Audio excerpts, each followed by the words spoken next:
This morning, get ready to pay more taxes in the middle of this pandemic. Property tax appraisals are out and they are up. Some state leaders want them frozen at last year's level. We'll ask Lieutenant Governor Dan Patrick whether the state will step in.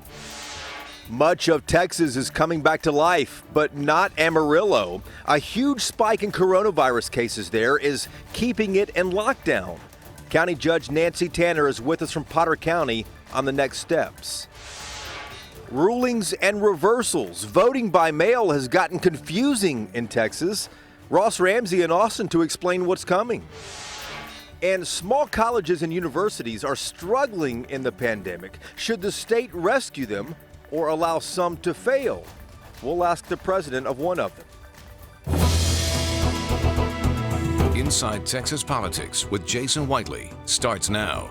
It is good to see you this holiday weekend. Before we get to our guests, let's first get you caught up on some political headlines you might have missed. A new coronavirus study has a dire prediction for Houston. It says cases could explode there next month.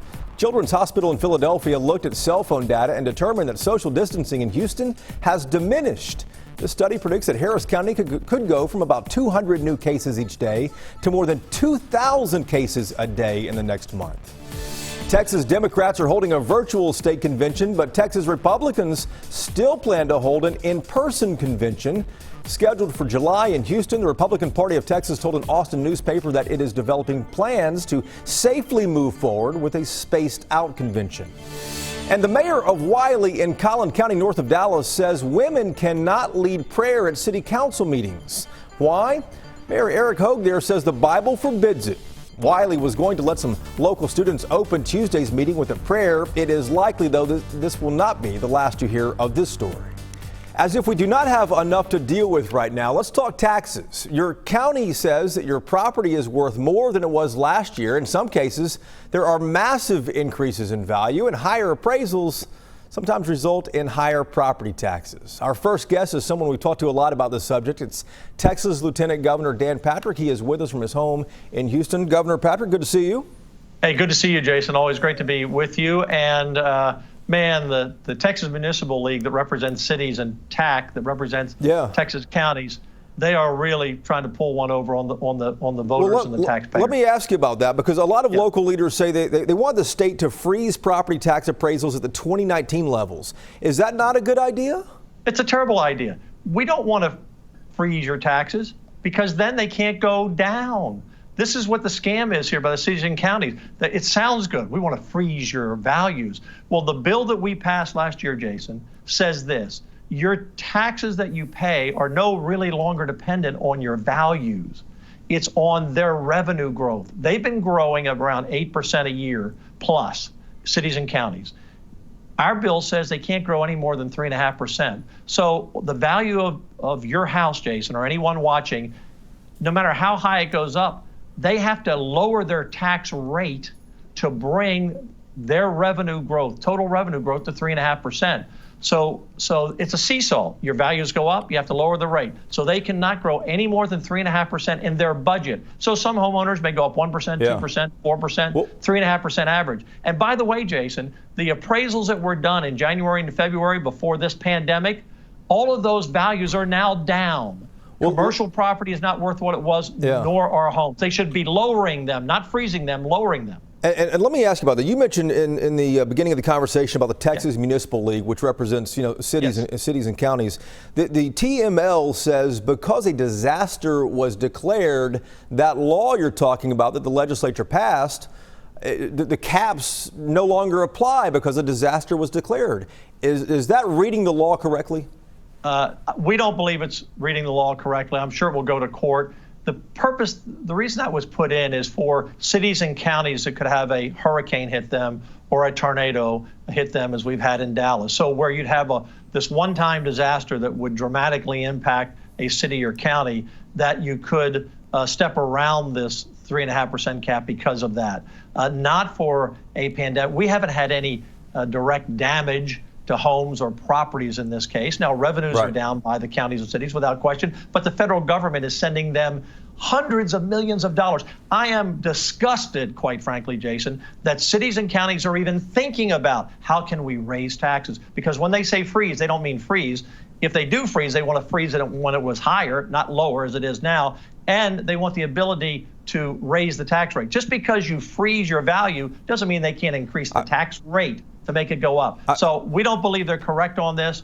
And right now, everyone should be focusing on lowering taxes, not even thinking about raising taxes. And that's what they're trying to do. And we didn't fall for it. I want to ask you two other quick things here as well. At the last news conference with the governor, you made a point that resonated with a lot of business owners. Just because businesses reopen is one thing, but customers have to return in order for them to thrive. There are a lot of Texans, though, who don't feel 100% confident yet about going back out. I'm just curious, have you been back out to a restaurant or for a haircut or anything like that?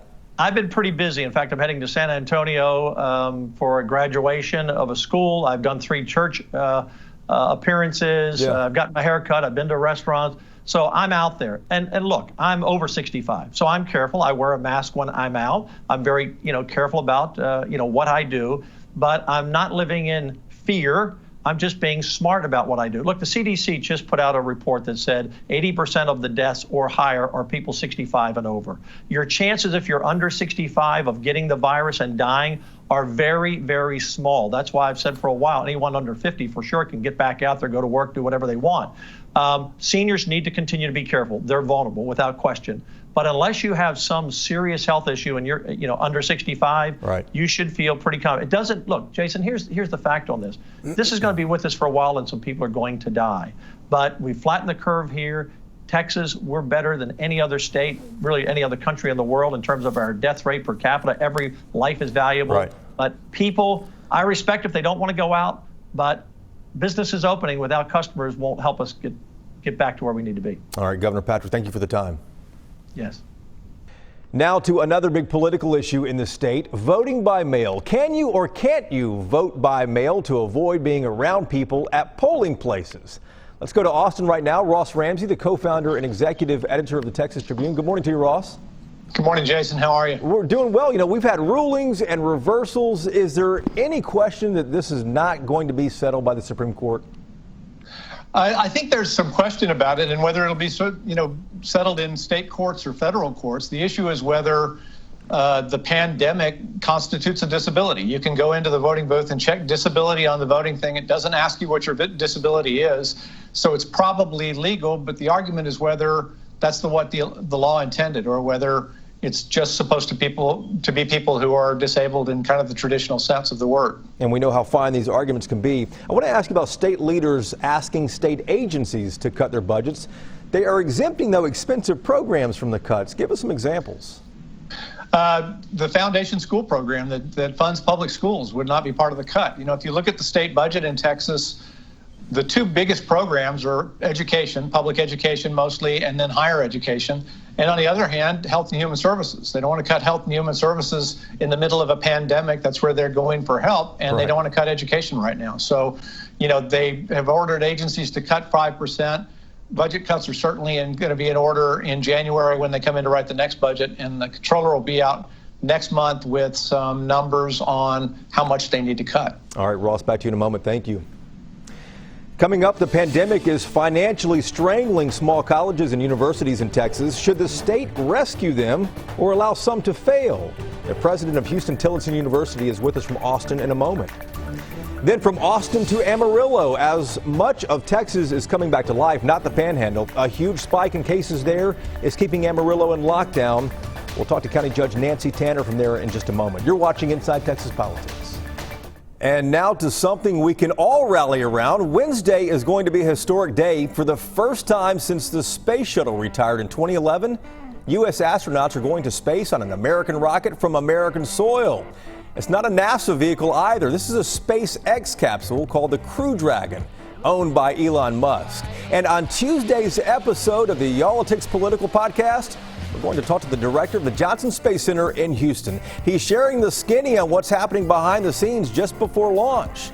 That's Tuesday's episode. It's 48 hours away. To make sure you don't miss it, get your phone out, point its camera at the QR code on your screen there. Pause the broadcast if you have to. It will take you directly to the Politics podcast page and subscribe to us.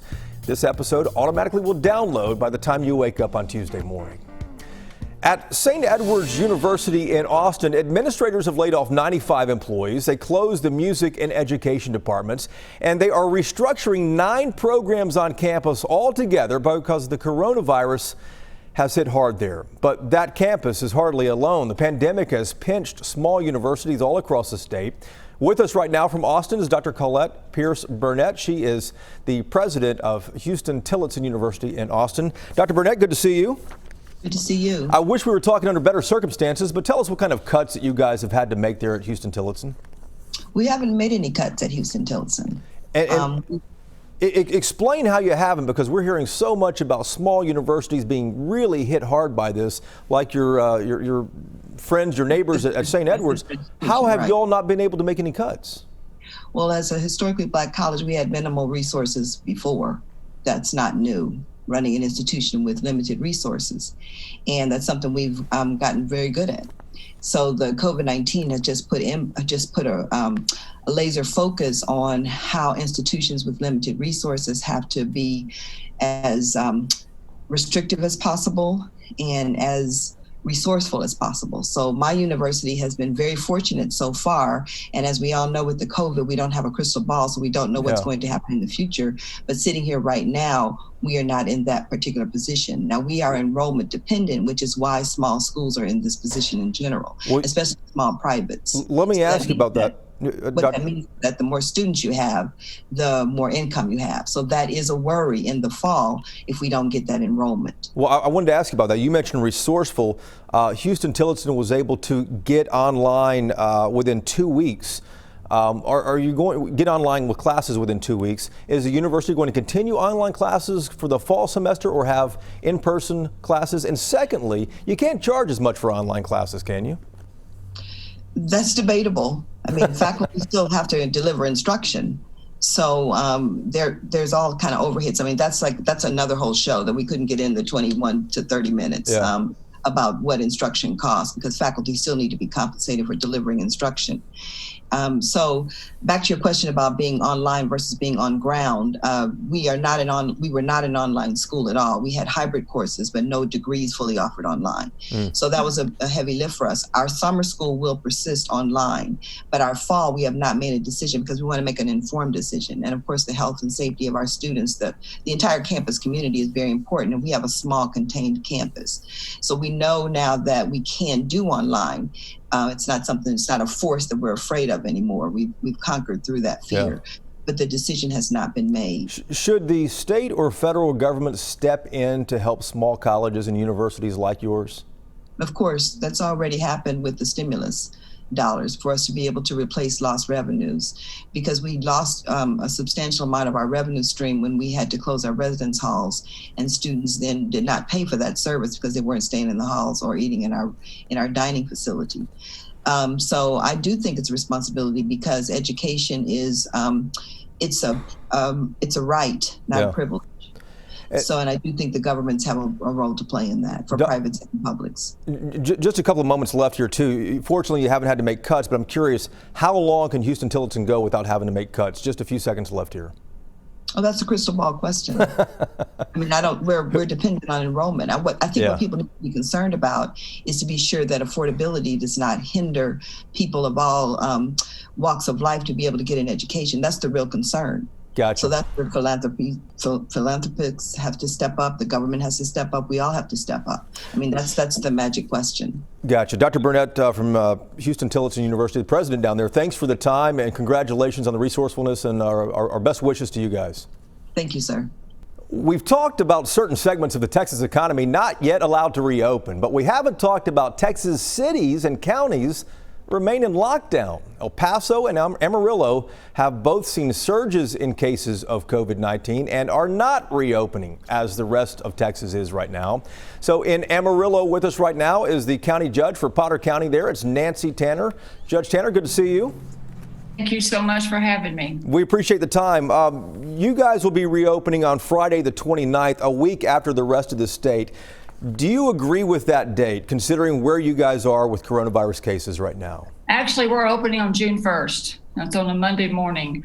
We're not going to go along with the May 29. So There's been no reaction as far as I know from the citizens of Amarillo or Potter County. Our employees are pleased with that, and I did that for two reasons. Number one, I'm waiting on our numbers to level out or to decline, hopefully. And number two, our daycares open on June the 1st. So that's why I chose June the 1st to reopen our buildings. Do you think there's any chance that that might be delayed longer than June 1st? Yes, unfortunately, there's a chance if our numbers increase more because of more testing that's been done with all of the meatpacking plants, there's a chance that we will have to go back into the shelter in place again. Well, I wanted to ask you about your region there in Potter County and a few counties around it have had more cases per capita of COVID-19 than large urban counties like Dallas County, yes, Travis County, Harris County, things like that. 1,700 active cases right now. You're not yet on a 14-day downward trend, as you just mentioned. Right. Is June 1st the right time to open? Well, the city opened on May the 18th, and they thought it was okay for them, and that's their choice. I just thought we would take a little bit longer because our judges can't even hear, and I'm one of them. We can't hear in-person cases until July or after. So we're being very cautious with that. We have restrictions. When we open up, I don't mean we're going to open up to just everybody coming in. Everyone's going to get their temperature taken. Everyone's going to have to wear a mask. We have very, very strict restrictions for everybody coming into our buildings. So we'll see what happens. And if it goes downhill, we will be glad to shut it up again and start all over. Well, let's talk about the economy for a moment as well. A little more than a week ago, Potter County reported 587 cases in a single day. That was at the meatpacking plants that your area is so well known for. They also provide a lot of jobs. Do you think, but those places haven't closed, you mentioned, before our interview began. But they have not. Is that going to impact the economy at all if you have people who are out sick and can't go in there and work? Absolutely. And it already has. I can't tell you I can't give you any numbers. I don't know the numbers on that, but the economy is tanking with some of our mom and pop shops and some of the locals around here that had to just shut down. And so, but the meatpacking plants never did. And the sad thing about that is that these people have to work. If they don't go to work, they don't get paid. And so if they don't get paid, they have no money to eat or pay rent. Yeah. So there's been a lot of food drives going on for these people. And I'm happy to say that Potter County contributed quite a bit of food and money for these people. Good. Just because we have a soft heart up here in Texas. Good. Judge Nancy Tanner from Potter County, we appreciate your time. Thank you so much. I appreciate you. Thank you. Good luck.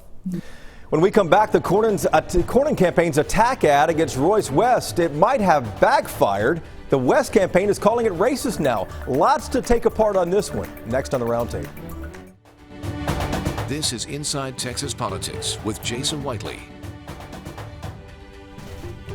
Time now for Reporters Roundtable to put the headlines in perspective. Ross is back. Bud Kennedy is here from the Fort Worth Star-Telegram, and Bernadine Steptoe, the political producer at WFAA in Dallas, joins us each week. Bud, we're starting with you this week, and the Cornyn campaign is attacking Democratic challenger Royce West, really going after him, and it's creating a stir, Bud, because they called him Restful Royce. Yeah, Jason, they're using the nickname Restful Royce, which Senator West, who's really one of the more productive Democrats, and hardly restful, says is a racial stereotype and plays into the idea of African Americans as less productive or lazy. He's made a big deal as. I'm wondering if Cornyn isn't trying to draw more attention to Royce and lift him up into the general election campaign and help him draw more name ID against MJ Hagar. I mean, and Cornyn could backfire on him. I mean, MJ Hagar is a buzzsaw of a campaigner. Yeah. But gosh, Royce West is strong, and depending on the Democratic ticket, Royce West could be very effective. Bernadine, is this backfiring on the Cornyn campaign? It should, because how can a white man think that he can get away with calling a black man lazy? I mean, it just doesn't make sense, and it is definitely a dog whistle. So if that was not their intent, and that is what they're saying now, then it was a sloppy way of doing it, because it is definitely a dog whistle. Ross, she said it's a dog whistle. Is this, what do you think? Is this going to backfire on the Cornyn campaign, or is this just a blip in the summer to come?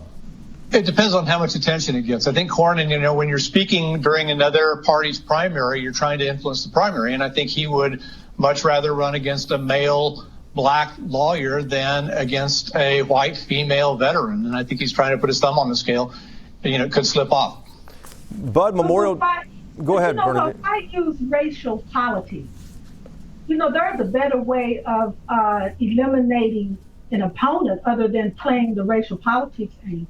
Yeah, we're going to see how this one shakes out in the coming days on that. Bud, let me ask you about Memorial Day and 4th of July. They're always big campaigning holidays and times for candidates to get out and about. But with the lockdowns going on and people kind of scared to go back out, no big events and rallies, this is probably going to help the incumbents and probably hurt the challengers, isn't it?